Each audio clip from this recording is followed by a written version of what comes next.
Good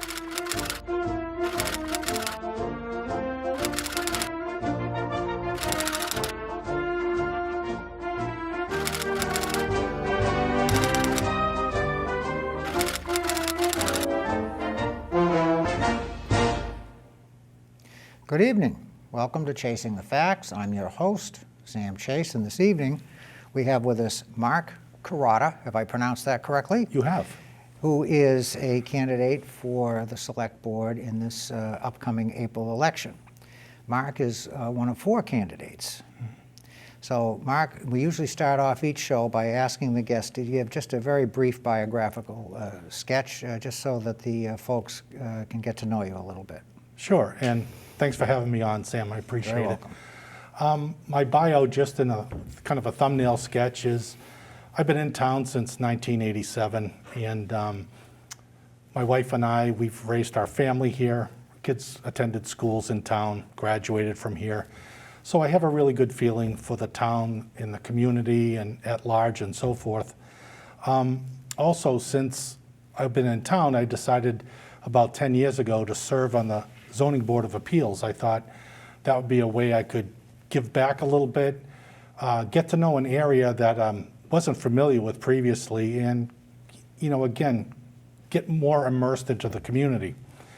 I've also worked back in defense and aerospace for 12 years at some Fortune 500 companies, United Technologies, Textron, and the last 30 or so years, 25, 28 years, I've been in biomed. So I've been in pharmaceuticals, in medical devices, with really the last 19 years, not leading up to today, but in the recent past, as a vice president of operations and a officer of a publicly traded company, which brings its own sets of challenges and so forth. So that's probably it in a thumbnail on my background and so forth. Good background. I think that positions you well for a position on the Select Board. So first question I'd like to ask, and ask this of any candidate running, why now? What is motivating you to actually seek this particular office at this time? Right. Last year, the situation that came up, which most may know about, but it came up with our town manager and his employment status, etc. And when I heard about it, I was kind of surprised and I was curious. So I dug into some of the details and the information that was available to me and read through it. And without getting into the details, maybe we'll do that later, maybe not. But without getting into those details, I looked through everything and really thought, wow, I think that I might be able to contribute some of my skills and some of my background to the Select Board as a team member, and maybe be able to work with the town manager, work with the Select Board to bridge whatever gaps may be there, because I have seen some of the details, and I think there's probably issues on both sides. And I think the best thing has always been, in my background, is just face things head on, sit down, air out what's going on, and just work through those issues. Our town manager has been a wonderful manager since 2006. He's fiscally responsible. He knows his way around in the state. He knows where the funding's coming from. He's excellent at budgeting. He's good at anticipating what might come, what might not come, and making those kinds of adjustments. So I've appreciated that. And honestly, there are assets on both sides of this equation, the town manager and the Select Board. So I think it's important that we maintain both of those assets. And that's something, again, I thought when I looked at the makeup of the Select Board, that my skills and so forth might be, a good way to help to round out the team, so to speak. Yeah. So you look at your particular skill set and your managerial experience as something that would complement the experience that's already on the Select Board and help you to promote that team approach. Exactly. Yeah. And, with that, I've been on the Zoning Board of Appeals, like I mentioned, for 10 years. But I've also been on my alumni. I was an alumni board of director for a couple of years at my college and I also worked, because you're in a public company, and as an officer, I worked with our board of directors in countless meetings to go through issues that were confronting us, whether it was financing, whether it was strategies, whether it was how we were going to do acquisitions, mergers, etc. So I've worked with boards in many times, and before that, I actually chaired the failure review board for the MX missile reentry system. So I do have some board experience. I understand the interactions between essentially a chief executive officer and a board. So, again, I think that's something I can really bring to the table. No, that's good. That's very good. Now, there are the usual issues that we have in town that crop up annually and usually become the subject of any election bid for the board. And one of those, I'm sure you're aware of, is the split tax rate. Yes. And just a very quick review for those who are watching. The Select Board actually decides every year whether or not the real estate in this town will be taxed at a single rate versus a split rate. Single rate would apply to residential property and commercial property and industrial property. It would be the same tax rate for all property classes.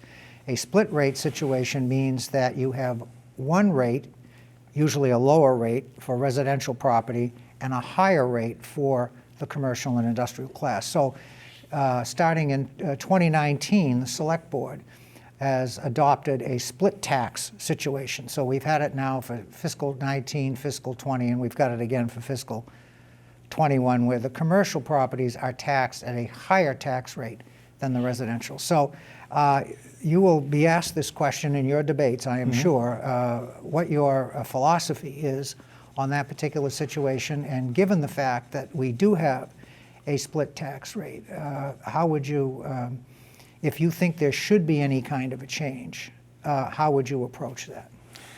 Well, it's a good question, and obviously it's a very complex question. Philosophically, I probably wish that we had maintained parity at some point, and so that we didn't have different rates for commercial, industrial versus residential, but that's where we are today. We're at 1.22, my understanding. And so I think we have to look closely. We can't just immediately bring it back to one. There's no way, especially after this pandemic and what the fallout is of that. We don't know how much funding's coming our way. I've heard there might be significant funding coming into us. But again, the question is how you use that funding and how you can apply it. So, when you look at this, I think that the better way to grow our community is to try to, again, grow our commercial and industrial base, not out of control, but within the areas that it's currently located, redevelopment, additional spaces that we might be able to. I mean, Thermo Fisher just came into town, which is great. They did a great job, and they've already paid, I think it was a $1.2 million permitting fee.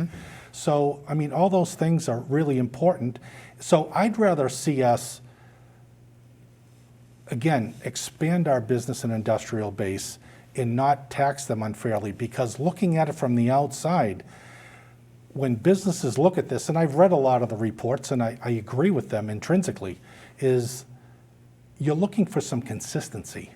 And everyone, anybody that's looking at a town, for sure, mayor's a little bit different in cities, but in towns, select boards and those kinds of folks rotate every few years.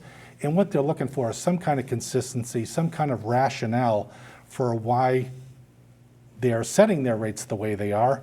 And, again, I haven't really seen anything whether or not the higher tax rate for commercial keeps businesses out or not. But I think the biggest thing is consistency.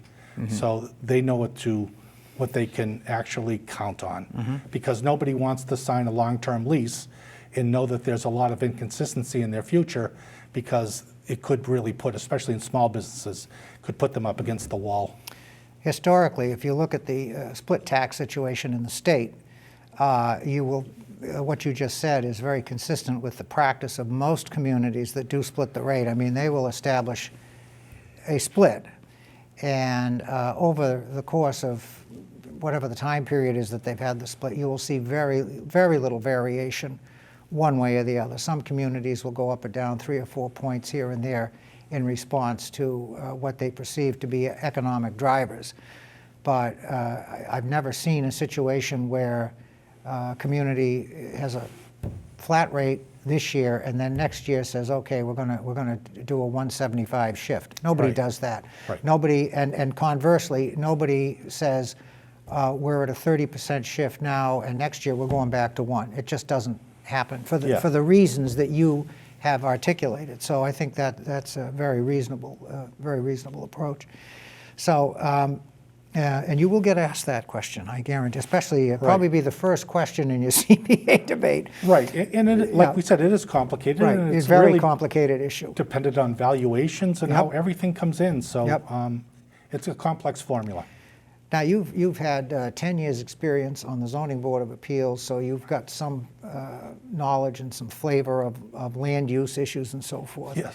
One of the issues that has been haunting us, I guess, for lack of a better word, over the last 15 years anyway, has been the issue of affordable housing, specifically 40B affordable housing. So have you given much thought to that and how you would approach that, given given the fact that the Select Board does not have any direct control over whether 40Bs are permitted or not, but you might have some role for local initiative projects and things like that. So could you Right. expand on that a bit?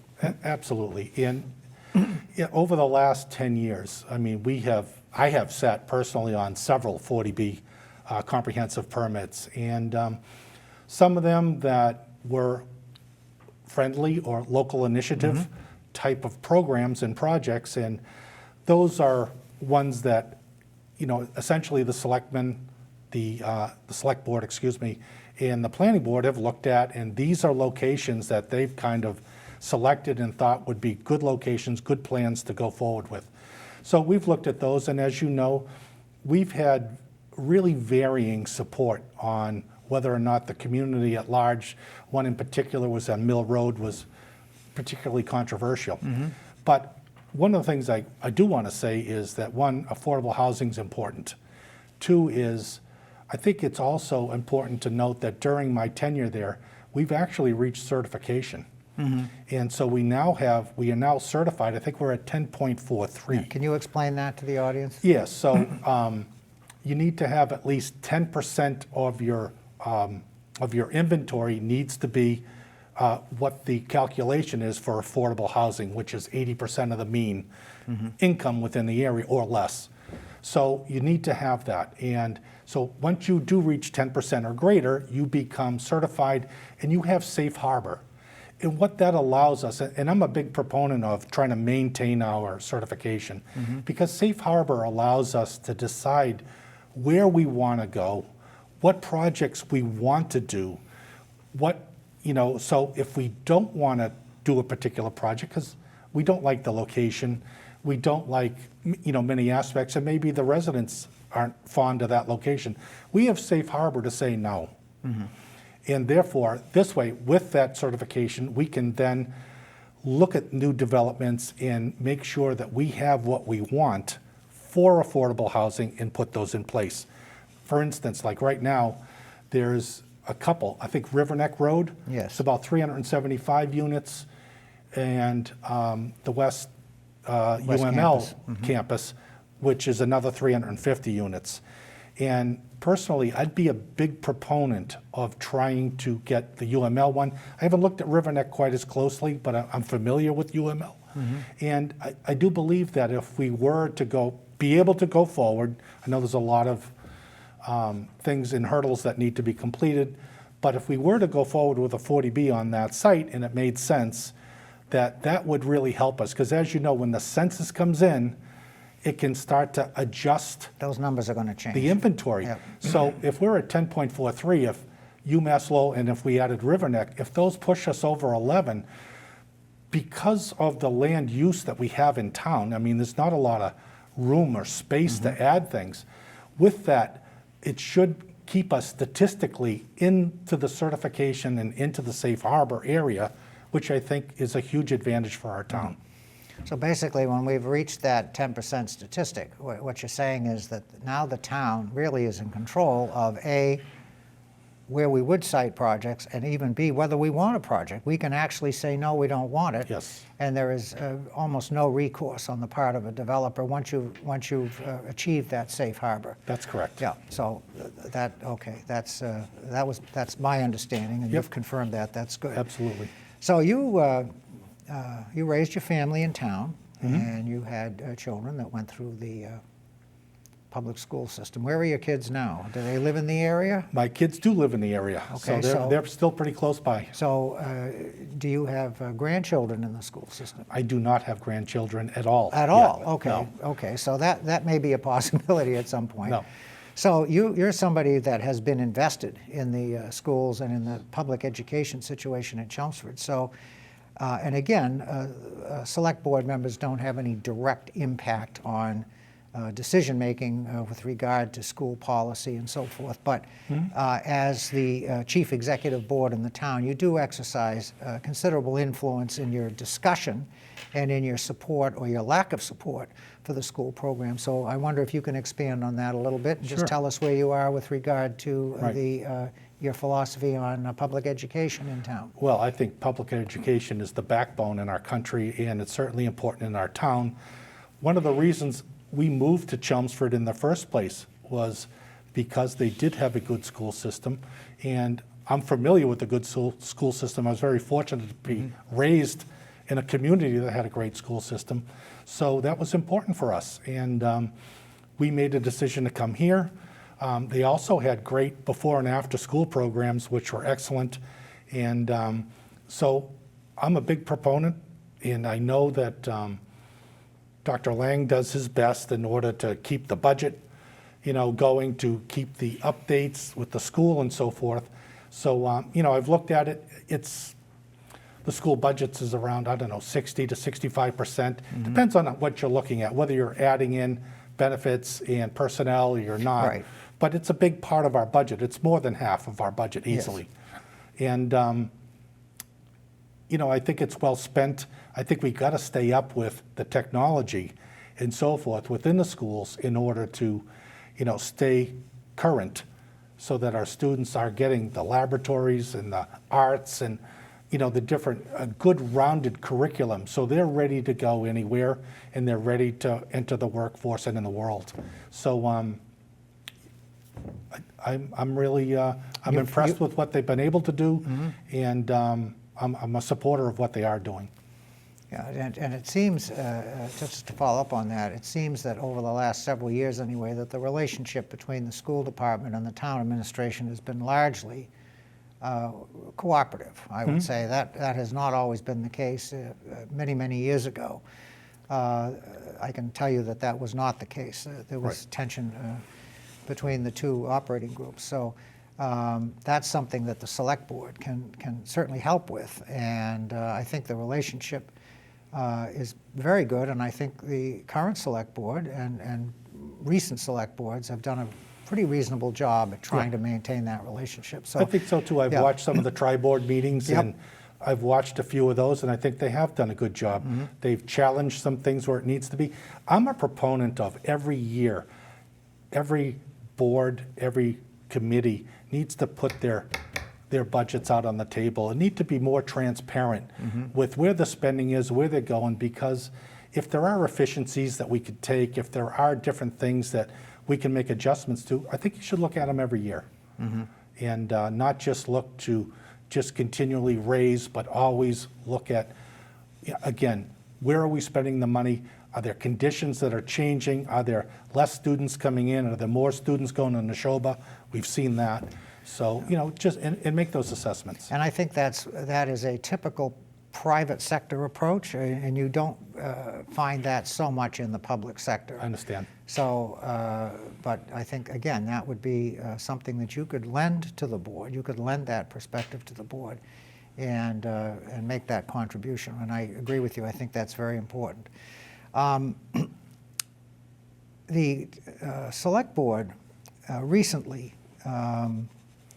developed a vision and values profile, and a mission statement of sorts. Now, we've never had this in the town. I think it's my own personal opinion. I think it's a good idea. I'm not terribly familiar with all of the ingredients as to how they developed that, but I know they worked on it over a period of time. Have you had a chance to look at that and think about, how does that fit with what you see as your vision for the town? I have looked at it. I actually have a copy with me in my that's binder. good. I look at it a lot. And I think it's pretty well thought out. I think it's a good idea to have that. Kind of says something about who we are and what our vision's all about, our values with diversity and everything else, because that's right at the top of it. And I think someone looking in would see that as a positive, and I think that if the board and the other committees in town look to that whenever they're looking to do something, whether it's budgeting, whether it's a new school, trying to attract businesses here, if you continue to go back to that vision and value statement, make sure you're still in alignment with that. I think you're always in good stead. And the fact that the board has adopted that says one other thing to me that I haven't really heard expressed by too many people. But I've always thought of the select board as the executive board of the town, which it is. I mean, legally, that's the statutory position. And as such, they're in a great position to exercise appropriate leadership.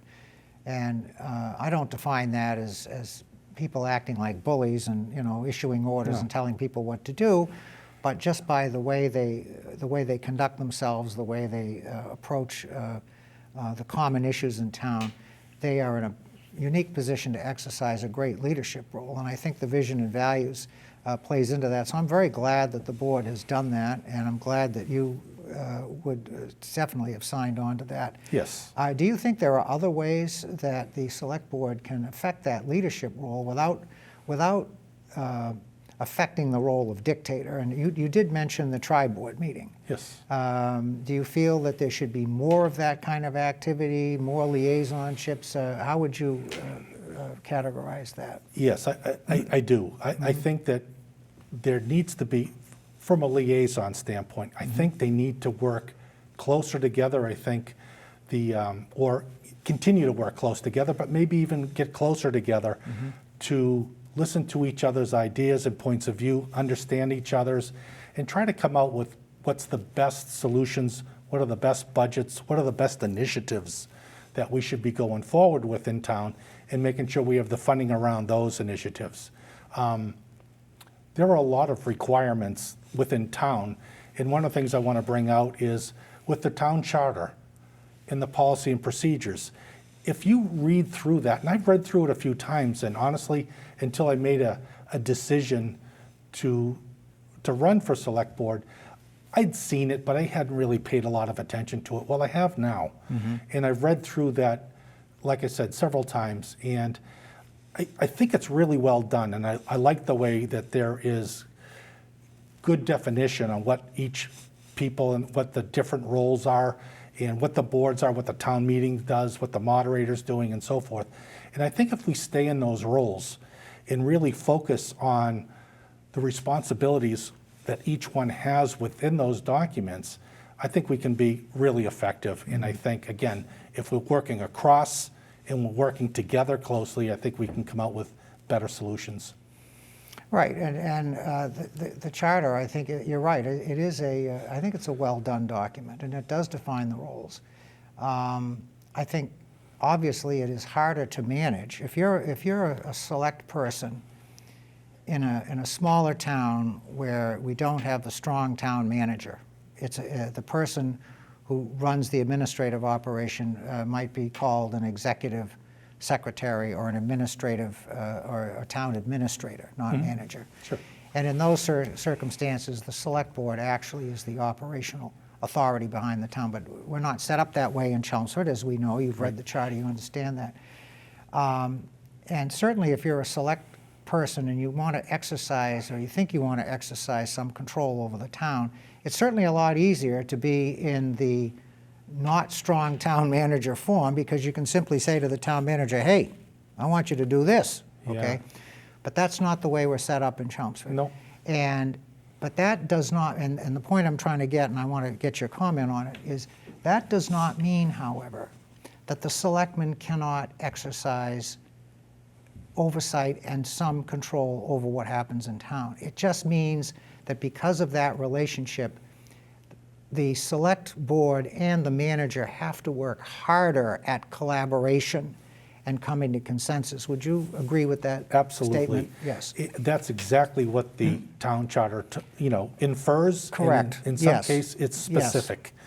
And those things need to be done. And again, that's why I like the way it's set up, because the select board is more in a policy making and more in a supportive role with the town manager after that particular person is brought on board.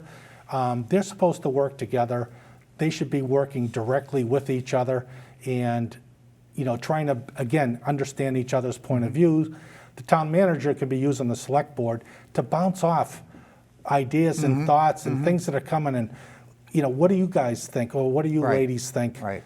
What's going on here, and get that kind of support and feedback so that, again, the town manager can go forward to do his administrative duties and do those better. And the board feels as though they do have some input and some influence there, and vice versa. So I think that's really important. Yeah. I think that particular relationship is the most important relationship in town. Yes, I would agree with you, and based on our conversation here, clearly you have read and you have understood the charter, and I think that is a very important first step for anybody aspiring to be elected to this board.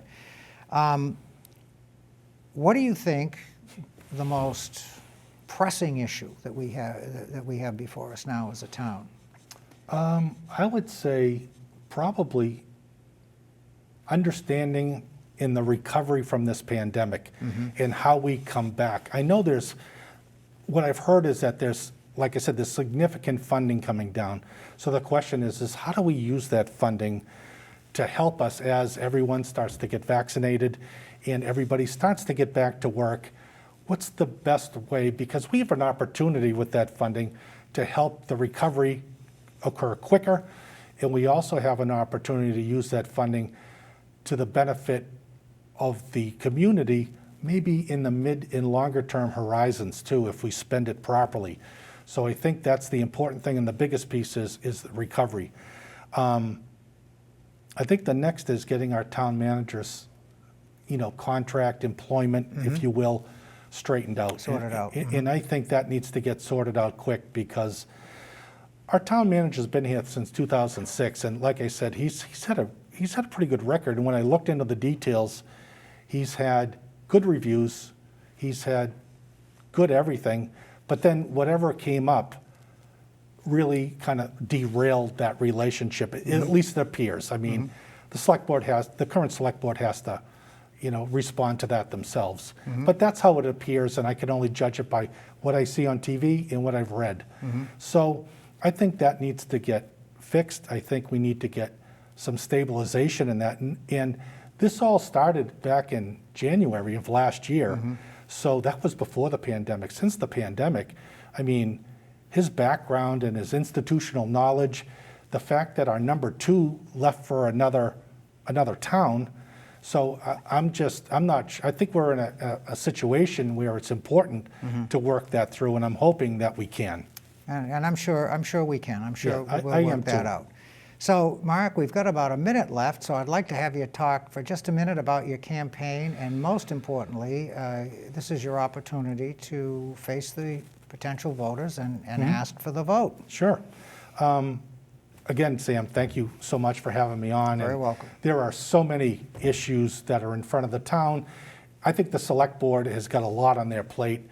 As I watch everything, there are a lot of different areas, and again, that's where I think that I can come on board, if elected, and be able to help with some of those issues. I'm not afraid to get involved in the details. I started out in my other life as in a startup company that went from 0 to $120 million in revenue and sold the company. So with that kind of experience, you know how to get into the details, and I think getting into the details is something that would be very valuable to the town. So if you see anything tonight that you think that you're interested in, if you have any questions for me, you can contact me. And my website is Carota Select Board 2021, and you can reach me there, and I'd love to get your vote. All right?